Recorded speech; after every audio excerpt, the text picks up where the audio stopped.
মা, মা গো, তুই আমার বাড়িতে আসবি মা? আসবি মা? আমার তো নুন আনতে পান্তা ফুরোয় মা। আমি তোর বাড়িতে পান্তাই খাবো, তবু তোর বাড়িতেই যাব। আমি তো আসছি, আর তো বেশি দেরি নেই। আজ কোজাগরী লক্ষ্মী পূর্ণিমা, এরপর অমাবস্যায় আমি আসছি তোর বাড়ি। আমাকে ভক্তিভাবে পুজো করবি, দেখবি তোর সব বিপদ কেটে যাবে। জয় মা, জয় মা, জয় মা। মা, মা তুই কোথায় গেলি মা? কোথায় গেলি? চলে গেলি? মা রে, মা, মা আমি তোর পুজো করবো মা, পুজো করবো। আমি আমি পুজো করবো। ছোট ভাই, এই না অগ্রিম, আমি এই প্রতিমাটাকে পছন্দ করে গেলাম। এই প্রতিমা তোমার জন্যই থাকবে গো, তুমি কিচ্ছু চিন্তা করো না। তাহলে আমরা আসি।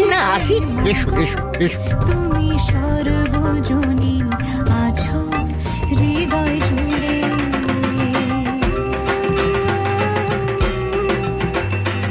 ঢাকি ঢাক জমিয়ে বাজাও, নে পুটি ফুলঝুরি জ্বালা, আলো দিয়ে সব অন্ধকার ঢেকে দে। এই তো জ্বালাচ্ছি। এবারের বাজিগুলো খুব তাজা আর অনেকক্ষণ ধরে জ্বলছে। মা কালী আপনাকে সকল বাধা থেকে মুক্তি